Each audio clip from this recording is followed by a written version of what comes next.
ये टॉपिक बहुत ही important topic है। इसका नाम है magnetic effects of electric current.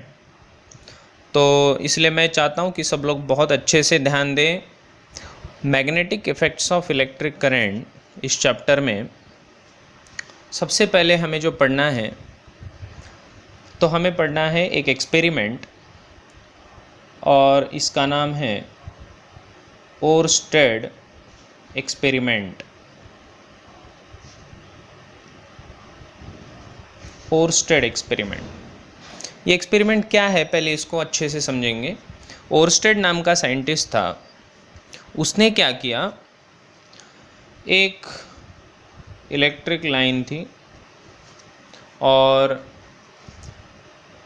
इसको बैटरी लगा दिया, इसमें से करंट फ्लो हो रहा है, ठीक है। अब जब इसमें से करंट फ्लो होगा तो उसने एक कंपास यहाँ पर रख दिया। ये कंपास जो है ये मैग्नेटिक नीडल है बेसिकली।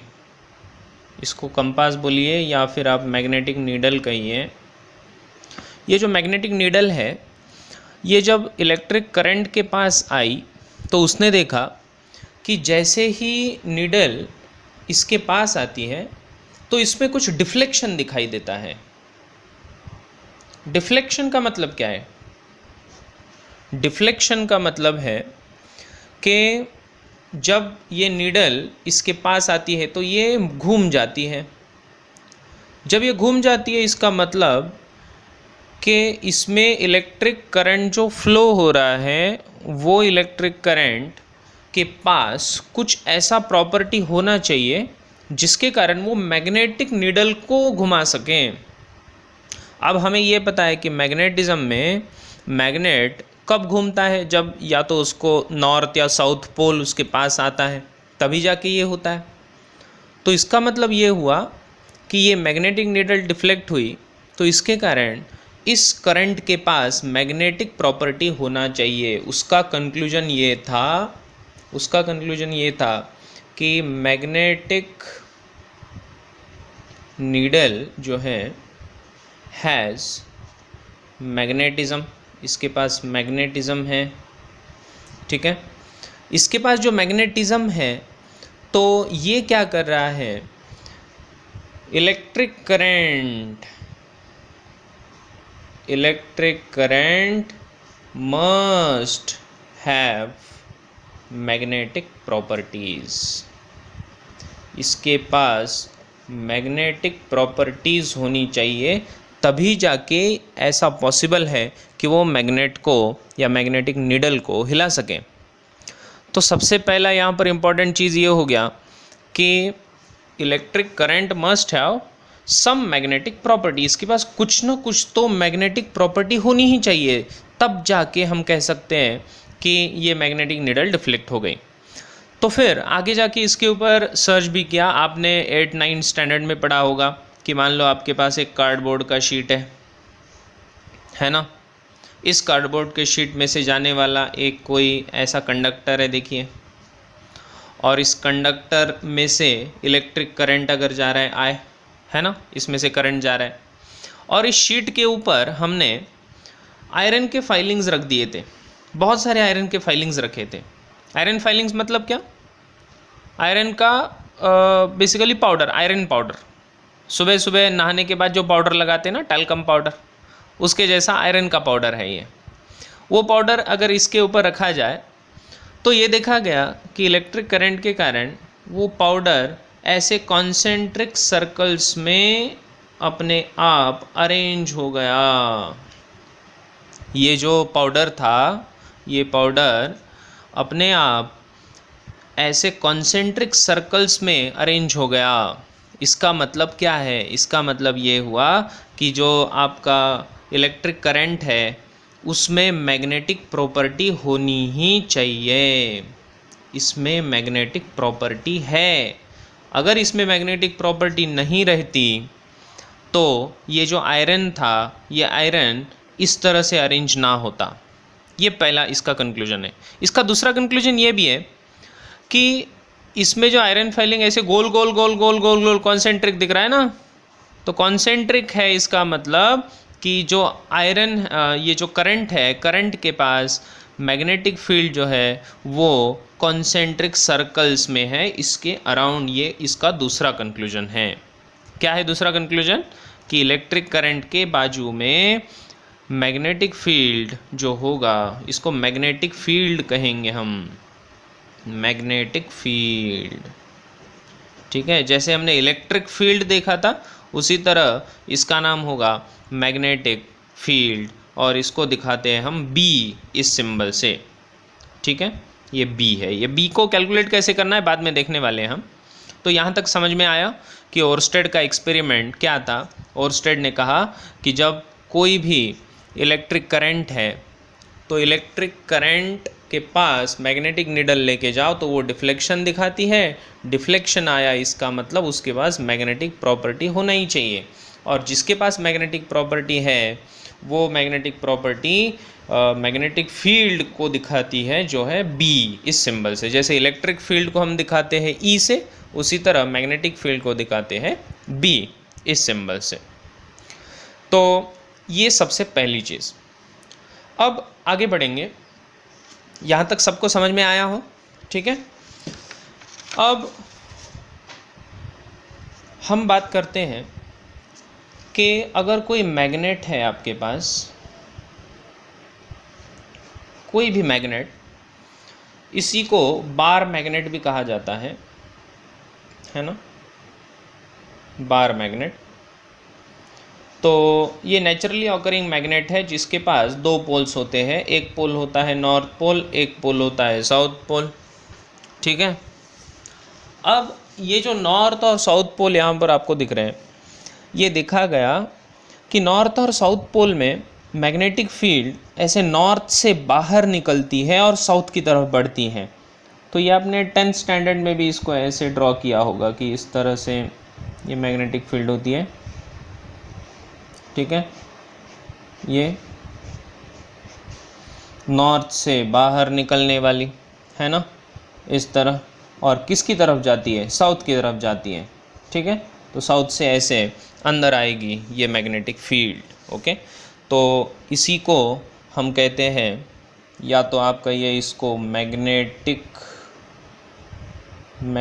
फील्ड लाइंस कहेंगे हम। जैसे वहाँ पर इलेक्ट्रिक फील्ड लाइंस हम कहते थे इलेक्ट्रोस्टैटिक्स में, यहाँ पर उसी तरह इसको हम कहते हैं मैग्नेटिक फील्ड लाइंस। ठीक है, ये है आपकी मैग्नेटिक फील्ड लाइंस, और ये नॉर्थ से बाहर निकलती है। सबसे इम्पॉर्टेंट चीज़, नॉर्थ से बाहर निकलती है और साउथ में अंदर जाती है, ये ध्यान रखना होगा। जैसे वहाँ पर इलेक्ट्रोस्टैटिक्स में आपको याद है, इलेक्ट्रोस्टैटिक्स में हमने क्या कहा था कि पॉजिटिव चार्ज से बाहर निकलती है, निगेटिव चार्ज में अंदर आती है। ठीक है, तो उसी तरह यहाँ पर नॉर्थ से बाहर निकलेगी, साउथ से अंदर जाएगी। तो ये है आपका मैग्नेटिक फील्ड लाइंस। ठीक है, अब ये मैग्नेटिक फील्ड जनरेट कहाँ से होती है, इसका ओरिजिन क्या है, इसके बारे में भी हम देखने वाले हैं। तो इसका ओरिजिन मैं थोड़ी देर के बाद बताता हूँ, क्योंकि उससे पहले कुछ चीज़ों को हमें पढ़ना होगा। अब सब लोग ध्यान दीजिए। ये देखा गया कि जिस तरह से इलेक्ट्रिक फील्ड लाइंस होती थी, उसी तरह ये मैग्नेटिक फील्ड लाइंस को हम डिफ़ाइन कर रहे हैं। तो मान लो आपके पास इस तरह से ये मैग्नेटिक फील्ड है और इसका सिंबल है मैग्नेटिक फील्ड का बी। ठीक है, जैसे इलेक्ट्रिक फील्ड हुआ करती थी उसी तरह मैग्नेटिक फील्ड है ये। अब इस मैग्नेटिक फील्ड के अंदर अगर मैंने किसी चार्ज को रख दिया, मान लो कि चार्ज है Q, ठीक है, तो ये देखा गया कि मैग्नेटिक फील्ड और ये चार्ज, इन दोनों में कोई फोर्स अभी नहीं है। ठीक है, इन दोनों में कोई फोर्स नहीं है। ये जो चार्ज जो मैग्नेटिक फील्ड के अंदर रखा है हमने, इसके ऊपर कोई फोर्स एक्ट नहीं हुआ।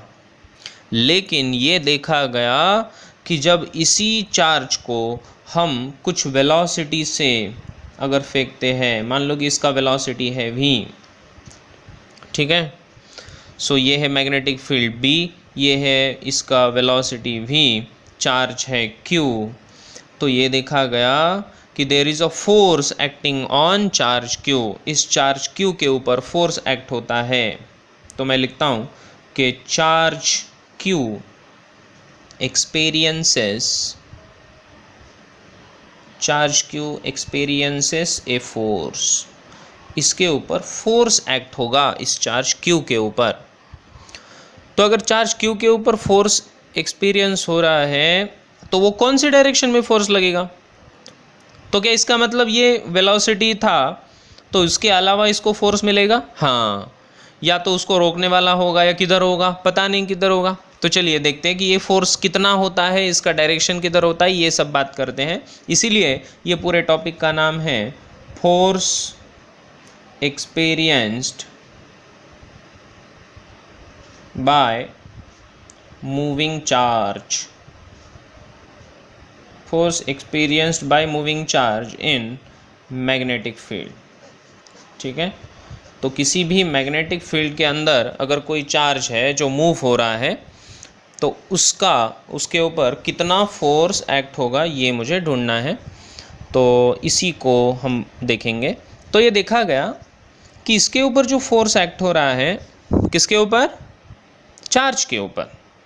फोर्स किसके ऊपर एक्ट हो रहा है? चार्ज के ऊपर। क्यों एक्ट हो रहा है? क्योंकि वो मैग्नेटिक फील्ड के अंदर से गुजर रहा है और उसको वेलोसिटी है v। ठीक है, तो ये देखा गया कि ये जो फोर्स है it is directly proportional to charge. जितना बड़ा चार्ज होगा उतना ज़्यादा फोर्स इस चार्ज के ऊपर लगेगा। अच्छा, फिर ये देखा गया कि ये force directly proportional to velocity भी है। इसका मतलब जितना ज़्यादा वेलोसिटी उतना ज़्यादा फोर्स, है ना। उसी के साथ साथ ये भी देखा गया कि फोर्स, इसी के साथ साथ ये भी देखा गया कि force is also directly proportional to the magnetic field B। और अगर इन तीनों को हम एक साथ लिखें, force directly proportional to charge, directly proportional to V, directly proportional to B, तो हम एक साथ लिख सकते हैं इन तीनों को F। इसको अगर वेक्टर फॉर्म में मैं लिखूं तो ये लिखा जाएगा Q into V cross B। ये मैंने पूरा वेक्टर फॉर्म में इसको लिख दिया। ठीक है, इसको वेक्टर फॉर्म में लिखने का क्या मतलब है? वेक्टर फॉर्म में हमें क्यों लिखना है इसको? क्योंकि फोर्स एक वेक्टर क्वांटिटी है और फोर्स एक वेक्टर क्वांटिटी अगर है तो उसका डायरेक्शन दिखाना ज़रूरी होता है। तो डायरेक्शन दिखाने के लिए हम इसको V क्रॉस B, इसका क्रॉस प्रोडक्ट से हम इसको दिखाते हैं। ठीक है, तो फिर से मैं समझाता हूँ आपको। ये देखिए, ये हो जाएगा F is equals to Q और ये V cross B, cross product जो होता है वो होता है VB साइन थीटा। ध्यान दीजिए, cross product A cross B अगर है तो AB साइन थीटा होता है, उसी तरह V क्रॉस B का VB साइन थीटा हो जाएगा। तो ये अपना फॉर्मूला क्या हो जाएगा? Force equals to charge Q into V, velocity B मतलब magnetic field, sine theta, theta is the angle, theta is the angle, किन दोनों के बीच का एंगल है? Theta is the angle between V and B। ये जो वेलोसिटी है और मैग्नेटिक फील्ड है, इन दोनों के बीच का एंगल है थीटा। तो यहाँ पर अगर मैं दिखाऊं, देखिए ये है V और ये है B, ये V ये B, दोनों के बीच एंगल होगा एंगल थीटा। ठीक है, so it is V cross B। तो ये हमने लिखा फोर्स एक्सपीरियंस्ड बाय चार्ज। इसको मैं फिर से समझा रहा हूँ, सब लोग ध्यान दो फिर से।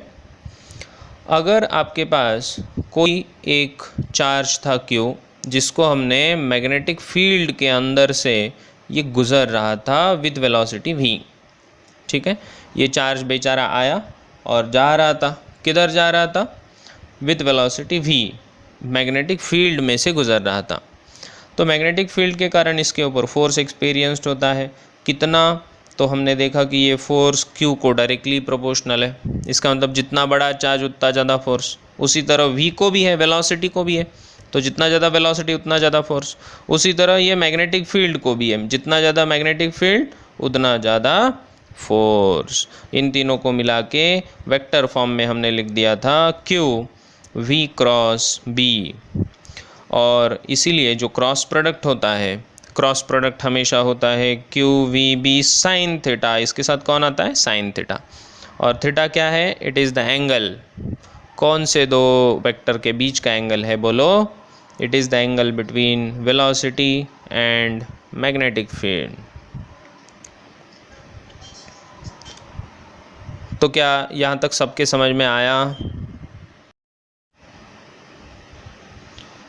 अब हम बात करेंगे कि direction of force, direction of force on charge. ये जो चार्ज जो घूम रहा था, तो इस चार्ज के ऊपर जो फोर्स लगा, इस फोर्स का डायरेक्शन आखिर कहाँ है, तो ये मुझे जानना है। तो इसीलिए अब ध्यान दीजिए, हमने अभी अभी जो फॉर्मूला लिखा था वो फॉर्मूला था force F is equals to Q into V cross B. ये फॉर्मूला था, है ना? क्या फॉर्मूला था? Force is equals to Q into V cross B, ये वाला फॉर्मूला था। अब ये जो क्रॉस प्रोडक्ट होता है, तो आपको पता है क्रॉस प्रोडक्ट किस तरह से हम करते हैं। क्रॉस प्रोडक्ट एक्चुअली एक प्लेन के अंदर अगर कोई दो वेक्टर्स हैं, जैसे मान लो कि एक वेक्टर है v इस दिशा में और दूसरा वेक्टर है b इस दिशा में, तो दो वेक्टर मैंने ले लिए प्लेन के अंदर, है ना? एक वेक्टर है v, दूसरा वेक्टर है b। तो ये देखा गया कि v क्रॉस b जो है उसको राइट हैंड रूल से हम देते हैं। राइट हैंड रूल, तो आपका हैंड आप v पर रखोगे और b की तरफ मोड़ दोगे, so thumb shows the direction of force, है ना? तो v क्रॉस b का जो डायरेक्शन रहेगा वो ऊपर की दिशा में होगा। ये होगा आपका force F which is v cross b, है ना? अब ये फोर्स v क्रॉस b जो हम यहाँ पर देख रहे हैं, तो ये फोर्स इस B को भी परपेंडिकुलर होगा और V को भी परपेंडिकुलर होगा। इसका मतलब ये पूरे प्लेन को परपेंडिकुलर होगा, राइट हैंड रूल, है ना? तो ये वेक्टर से एकदम क्लियर होना चाहिए सबको कि V क्रॉस B का दिशा किधर होगा, है ना? V क्रॉस B का दिशा किधर होगा? It will be in the direction perpendicular to both V and B, ठीक है? तो अब अगर हम बात करें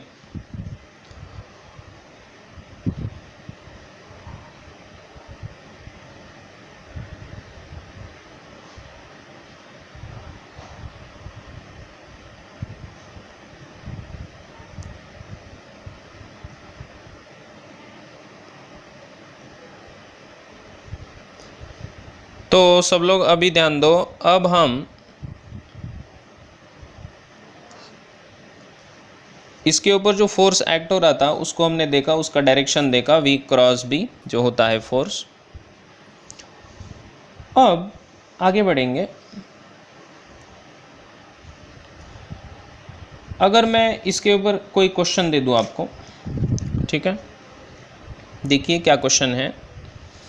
अगर आपको बोला जाए कि आपके पास एक चार्ज है जो है हीलियम न्यूक्लियस है, आपके पास एक हीलियम का न्यूक्लियस है and moving at speed of 2 × 10⁵ metre per second. बहुत ज़बरदस्त स्पीड से दौड़ रहा था, ठीक है? 2 × 10⁵ मीटर पर सेकेंड, इतने स्पीड से। Normal to magnetic field, magnetic field को नॉर्मल जा रहा था ऑफ 5 इंटू 10⁻⁻1 टेस्ला। अब ये टेस्ला क्या है? Tesla is the SI unit of magnetic field. So 5 into 10⁻⁻1 Tesla magnetic field है, मतलब B है। आपको पूछा है find the force experienced by the helium nucleus. ठीक है, ये हीलियम न्यूक्लियस ने कितना फोर्स एक्सपीरियंस किया, ये हमें ढूंढना है। चलिए देखते हैं कैसे सॉल्व करना है इसको। ध्यान दीजिए सब लोग। सबसे पहले हम लिखेंगे फोर्स होता है Q into V cross B, या फिर इसी को मैग्नीट्यूड के फॉर्म में अगर लिखना है तो QVB साइन थीटा। इस तरह से हम इसको दिखाएंगे।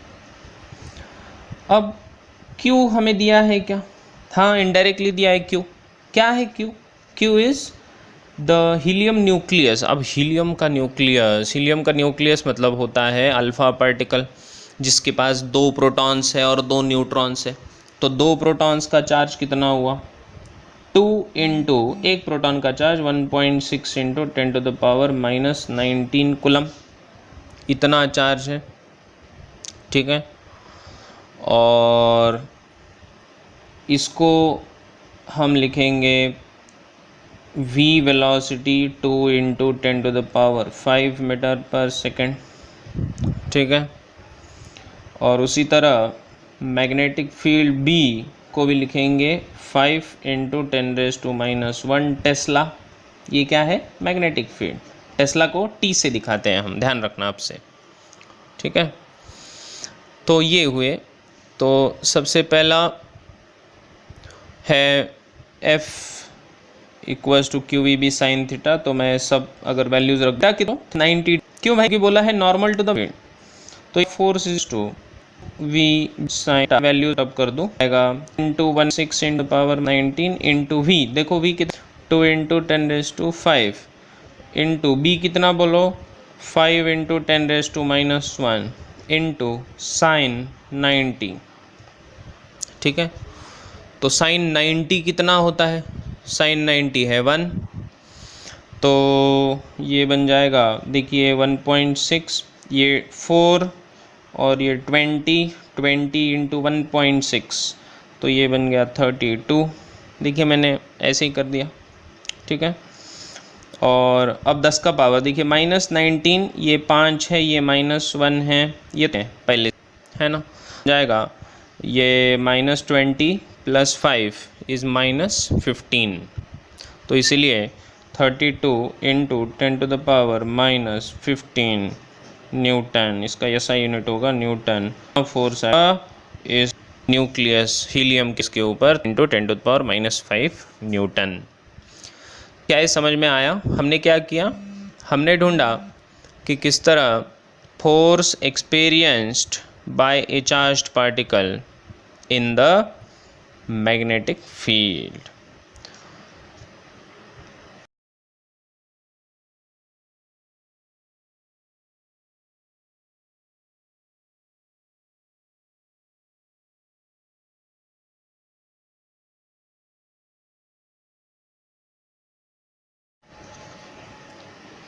Force experienced by current carrying conductor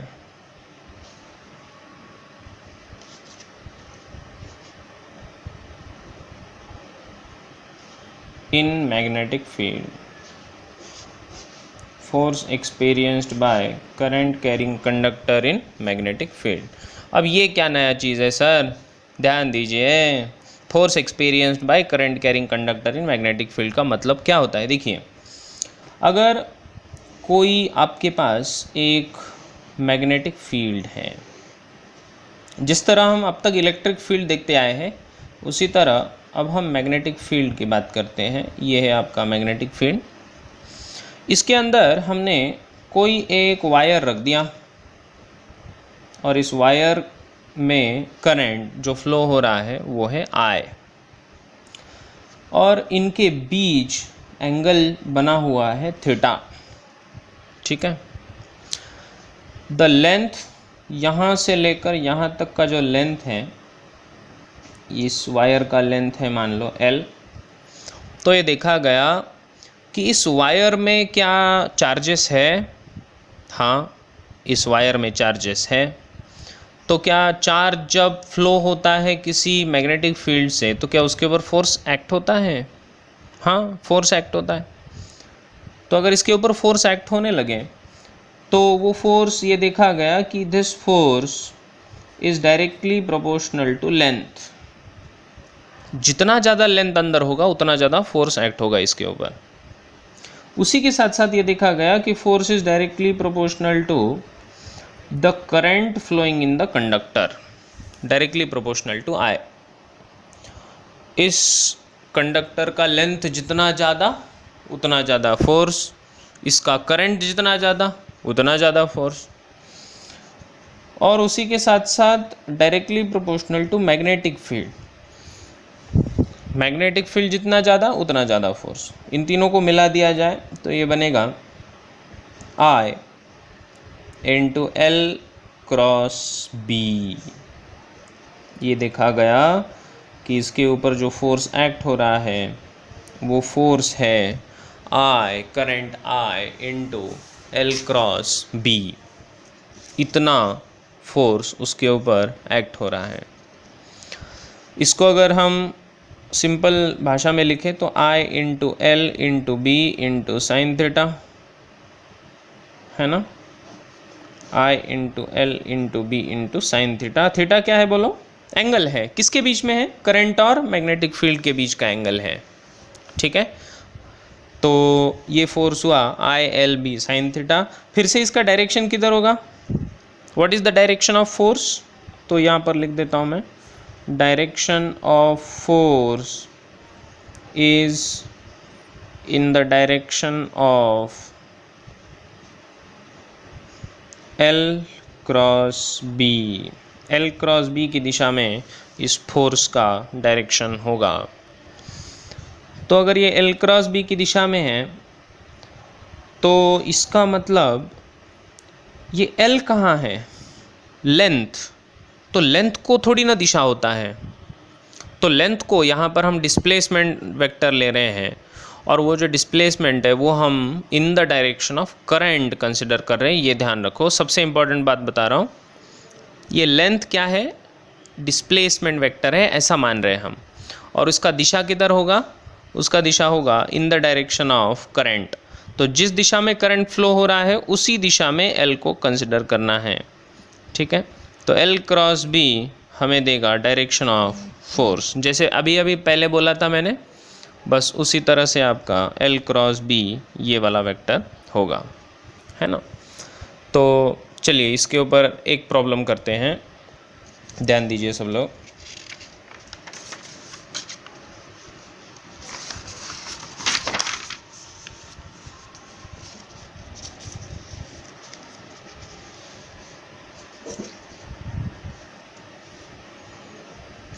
अब ये क्वेश्चन है,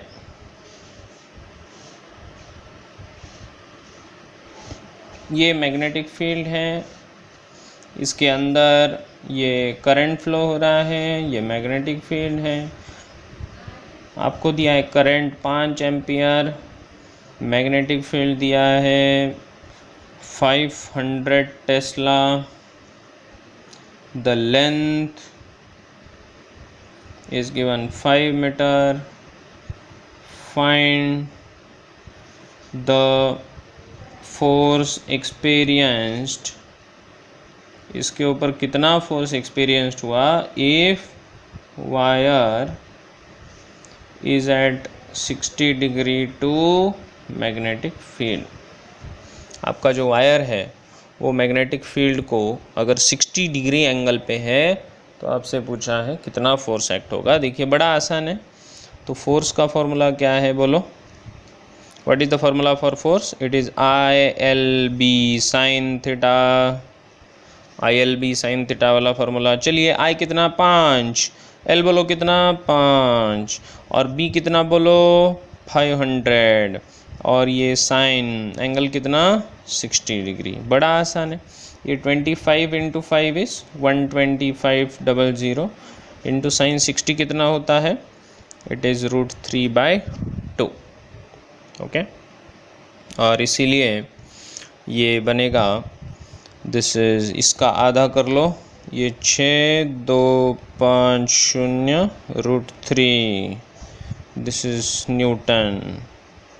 इतना फोर्स एक्ट होगा किसके ऊपर, इस वायर के ऊपर इतना फोर्स एक्ट होगा।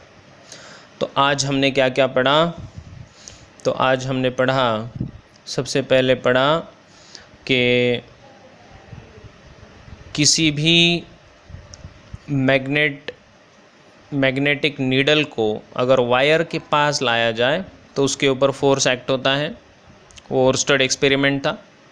उसके बाद हमने देखा कि अगर कोई मैग्नेट है और उस मैग्नेट के बाजू में मैग्नेटिक फील्ड बनेगा, जिस तरह इलेक्ट्रिक फील्ड बनता है उसी तरह मैग्नेटिक फील्ड बनता है। ओके।